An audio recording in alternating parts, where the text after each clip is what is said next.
그냥 이 주기예요, 지금은. 근데, 보수는 뭐냐면, 야, 법인세 낮추고 기업이 잘 되라. 그래야 얘네들한테 일자리도 베풀고 우리나라 좋아지지 않겠냐. 이제 항상 사실은 뭐가 맞는지 잘은 모르죠. 근데, 이제, 그 약간의 그 우익 쪽으로 갈수록 뭐 자익 쪽으로 갈수록 약간의 이제 뭐 우익과 자익의 또 비슷한 말이 또 진보와 보수 이런 약간 둘이 다 연결이 돼요. 그렇게 돼가지고 뭐 누구의 편을 드느냐 사실은 누구의 편을 드느냐. 세금을 지금 막 올리는 것도 소득세 이 종합부동산세를 올리고 보유세를 올려요. 이거는 우리가 그 직접적인 것도 아니고 그 우리가 보통 부가세라든지 이런 소비세를 올리는 것은 소비세를 올리게 되면은 서민들이 피해를 보잖아요. 담배세를 많이 올리면은 서민들이 피해를 보죠. 그런데 여기에 대한 소득세나 이런 것들을 많이 올리게 되면 보유세를 많이 올리게 되면은 일단은 가진 사람들에 세금을 많이 내서 이렇게 분배하는 이런 것들을 하는 건데 그러면은 경기가 더 안 돌아가는 경우도 또 발생을 하거든요, 사실은. 왜냐면은 이 벌어버린 거에 대한 세금을 다 내면 지금 세율도 또 올랐어요. 2018년부터. 최고 세율이 이제 42%란 말이에요. 40%가 아니라. 그러니까 뭐 여러 가지 누가 맞는지는 봐야 됩니다. 여하튼 지역주택조합은 여하튼 그 법은 지금 그렇게 상시를 해 있어요. 법은 원래는 무주택자한테 주는 건데 경기가 안 좋을 때 완화시키면서 국민주택 규모 이하를 갖고 있는 사람들한테도 주는데 지역주택조합은 사실 조합의 의미는 아니에요. 조합의 의미는 아니고 조합이라는 것은 사실 우리가 알고 있는 조합은 재건축 재개발 조합, 도정법상 조합, 소유권을 갖고 있는 사람들이 회사를 구성할 수 있는 권리를 갖고 있는 조합을 만들 수 있는 권리를 갖고 있는 조합원, 그게 소유권을 갖고 있는 사람들이 실질적으로 주주나 마찬가지잖아요. 근데 저기서는 주주가 조합원들이 아니야. 응? 저기서는 주주한테 주주가 유지될 수 있도록 내가 서포트를 해준 개념이야. 그냥 돈만 준 개념이지 내가 소유권은 절대로 안 갖고 있는 개념이에요. 그래서 우리가 재건축 조합, 재개발 조합은 등기를 하는 거죠. 소유권에 대한 등기를 하는 거잖아요. 지역주택 조합은 청구권의 성질, 채권만 갖고 있어. 등기를 안 해. 돈을 내면은 조합원에 돈을 내면은 뭐 쪽지 하나 달랑 줘 이렇게. 쪽지 하나 주면서 너는 몇 평형에 들어올 것이라고 넌 나랑 약속했다 이거야 그냥. 청구권에 대한 성격이에요. 근데 추진 과정을 보면은 이렇게 하나가 이렇게 지구단위 구역으로 이제 지역주택 조합을 할 수 있게 묶어주고 여기 이 구역 내에 있어서 80%의 동의를 얻을 때까지 사람들을 모집을 해요. 예? 사람들을 모집을 해갖고 이 땅의 80%, 이 토지의 80%를 주체, 예? 시행주체가 주체? 뭐 어떻게 쓰는 거예요? 하여튼 시행주체가 80%를 모집을 한 다음에 여기에 있는 토지를 매입을 하기 시작을 해. 매입 또는 사용 승인을 받아요. 예? 사용 승인을 받으면 그 다음에 이 사용 승인을 받는 동안 사람들을 모집을 하는 거야. 돈이 없으니까. 매입을 하거나 사용 승인을 받으려면 돈이 필요할 거 아니에요. 그 돈을 조합원들을 모집해서 융통을 해. 응? 무슨 말인지 가죠. 조합원들을 모집을 해서 융통을 막 하는데 80%를 이제 딱 되면은 조합 설립 인가를 내요. 토지 매입이 80%가 되면은. 근데 여기에서 조합원을 모집하는 숫자는 뭐냐면 우리가 여기도 조합 설립 인가를 해야 사업 시행 인가를 받거든요. 근데 조합 설립 인가를 안 했으니까 사업 시행 인가도 못 받은 거죠. 그러니까 대략적으로 설계를 해보는 거야. 대략적으로 설계를 해보면은 몇 세대가 나오겠다라는 걸 알잖아요. 그 세대수만큼 조합원들을 모집을 해요. 그 사람들한테 이제 돈을 받아. 그 돈 갖고 이거를 이제 가사용 승인이라든지 여러 가지 작업들을 해요. 80%. 그렇게 해서 80%의 토지에 대한 소유권을 득하면은 조합 설립 인가를 이제 낼 수가 있는 요건이 되는 거예요. 80%. 그럼 나머지 20%는 동의를 안 한 거죠. 그쵸? 이것도 약간의 파레토의 법칙이 적용이 돼. 파레토의 법칙 뭐죠? 우리나라 전체 재산은 20%가 80%를 갖고 있는 것들. 그죠? 그건 약간의 반대 역파레토 법칙이야. 정상적인 사람이 80%가 있고요. 항상 20%는 또라이들이 있어요. 이 지역에는. 그죠? 80% 동의를 얻는 것도 되게 어려워. 우리가 재개발, 재건축 사업이 잘 안 되는 이유 중에 하나가 4분의 3 동의를 못 얻어서 그래. 지가 소유권이 있고 지 거를 개발을 하고 지가 직접적으로 조합원이 돼서 지가 분양을 받을 수 있는 자격을 준다고 하더라도 4분의 3 동의를 얻기가 어려워. 근데 여기는 뭐냐면 거의 얘네들한테 매입을 하는 거잖아요. 매입을 하는데 80% 동의를 얻기가 쉬울 것 같아요? 네? 무지하게 어렵지. 무지하게 어려워. 토지 면적의 80%니까는. 그죠? 그리고 20%는 아까 뭐가 있다고? 똘. 별의 별짓을 해도 안 팔아. 근데 사업시행 인가를 받으려면 조합 설립 인가까지는 80%지만은 사업시행 인가를 받으려면은요 전체 면적 95%의 소유권을 득을 해야 돼요. 95%. 학교 다닐 때 평균 95점 이상. 무지하게 어려운 거야. 평균 95점은 올수 A 플러스. 무슨 말인지 이해 가세요? 상도동에 엠코 있죠. 상도동에 엠코 아파트 아세요? 숭실대 있고요. 거기는 조합 설립 그 김영삼 때 조합 설립 모집을 했었어요. 그래갖고 입주하는데 정확하게 20년 걸렸어요. 그래갖고 거기서 애를 키우려고 애랑 거기서 살라고 조합원에 들어갔는데 애들이 다 장가가 버렸다니까는.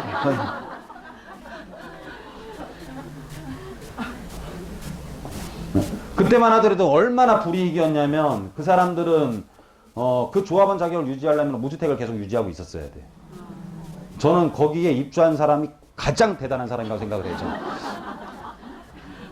20년 동안 그 모든 고난과 가격이 오르고 이런 걸 다 견디고 꿋꿋하게 지역주택조합의 자격을 유지하면서 그 엠코에 나는 입성한 사람은 진짜 대단한 사람이다. 진짜 친구하면 안 되겠다. 그 담배 끊는 사람보다 더하고 뭐 이게 무슨 말인지 가시죠? 엠코의 예를 들어보면 어땠냐면 엠코 개발될 때 그때는 사실은 또 100%였어요. 그때는 어떤 식이 있었냐면 80% 집을 매입을 하잖아요. 이거를 나머지 20%를 매입을 하기 위해서 80%를 막 철거를 해놔버렸어. 그러니까 동네를 완전히 흉흉하게 만들었지. 흉흉하게 만들었어요. 20% 동의를 안 해서. 그래놓고 낮에는 개를 풀어놨었어요. 들개. 무섭게. 어?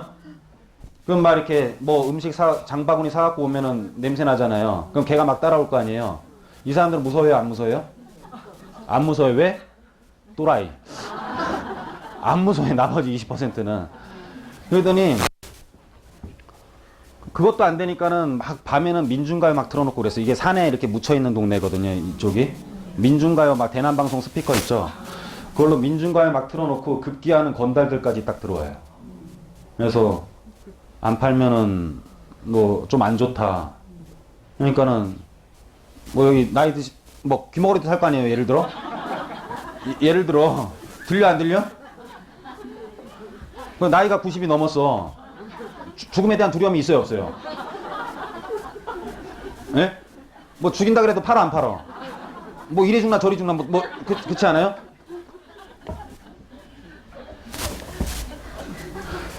그러니까는 이게 굉장히 어려운 거야.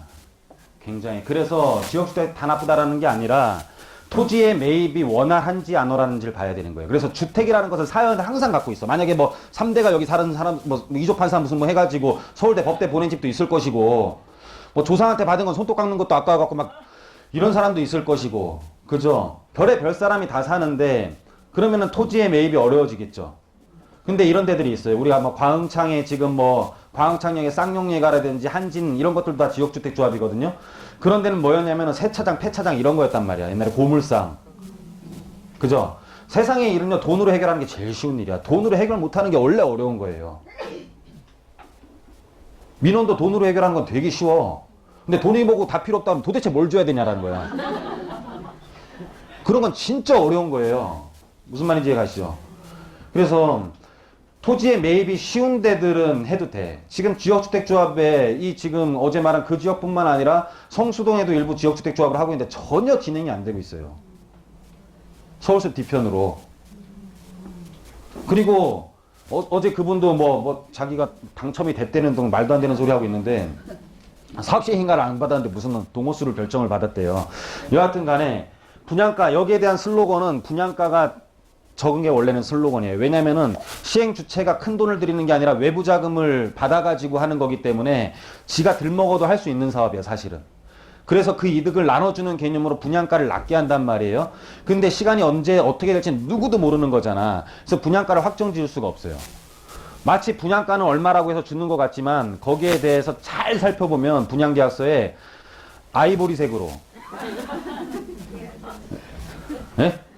아이보리색으로 상기 분양가는 예?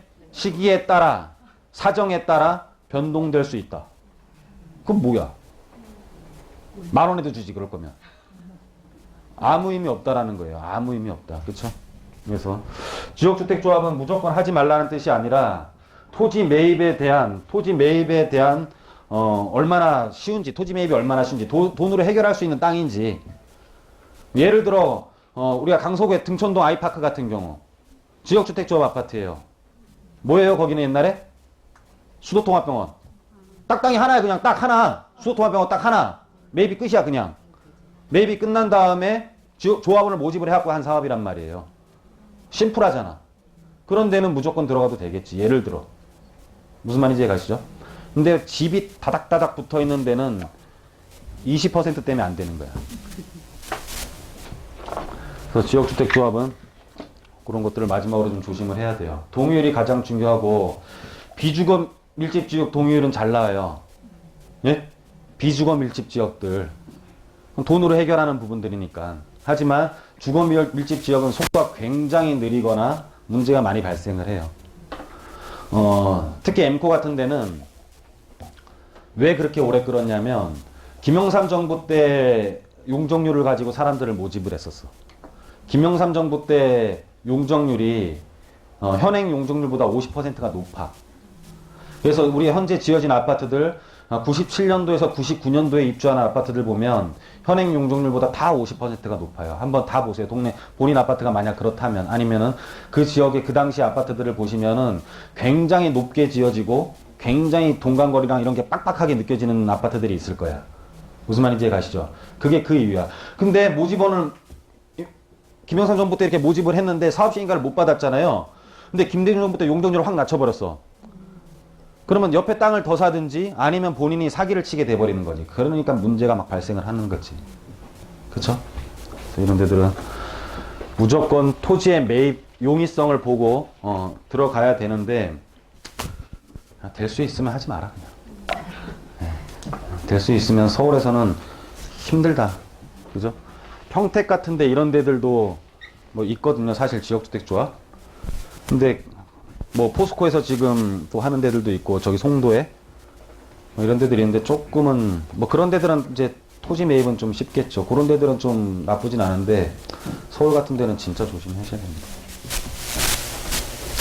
자, 투자 마인드.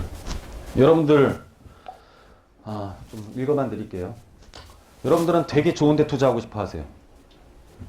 그죠? 좋은데. 왜?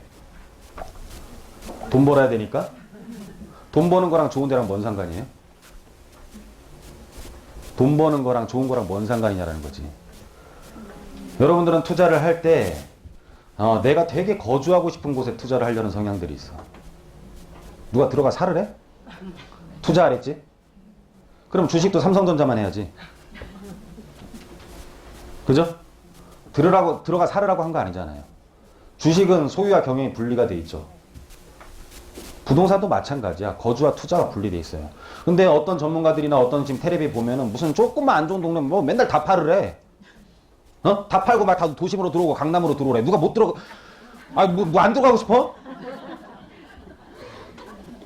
예? 그렇게 하면 안 되는 거예요. 그죠?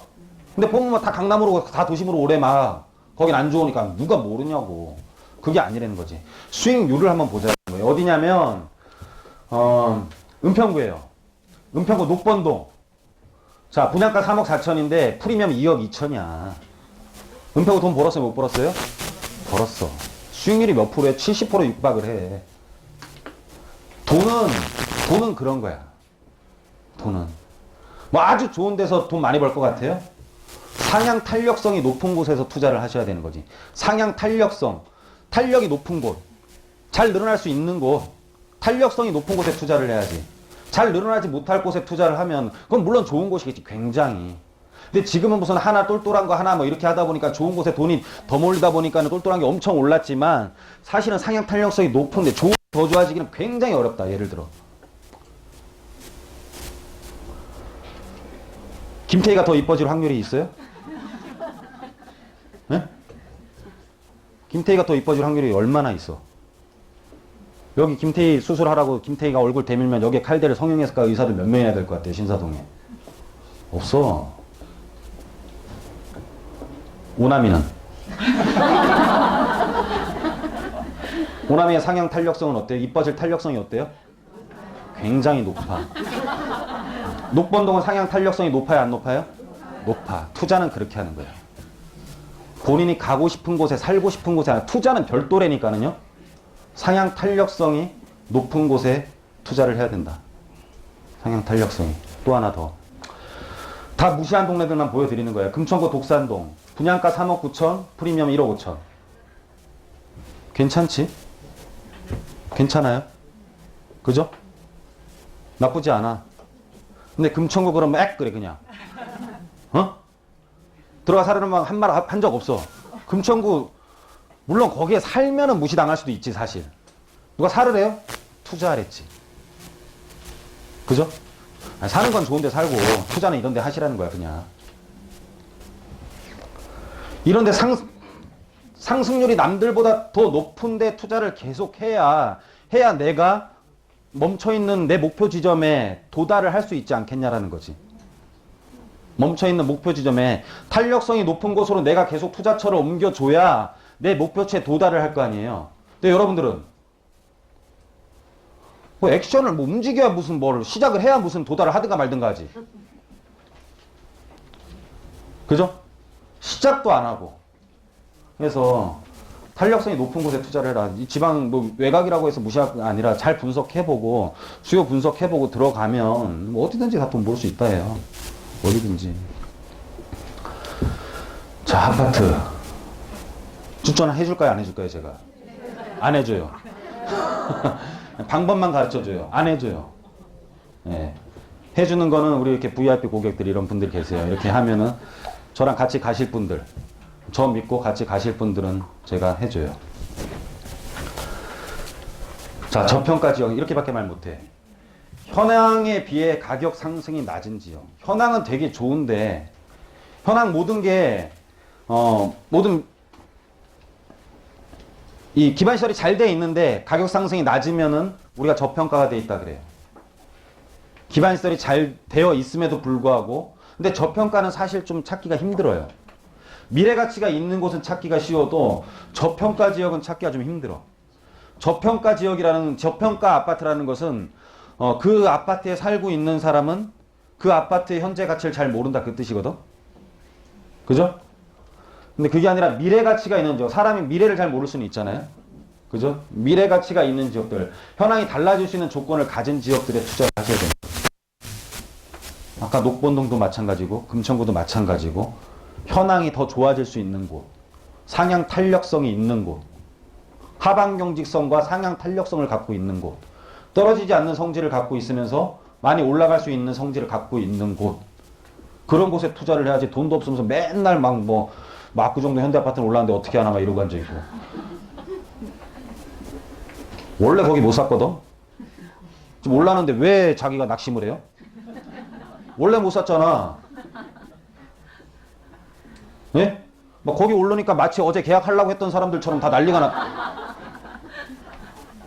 원래 못 샀잖아요. 그죠?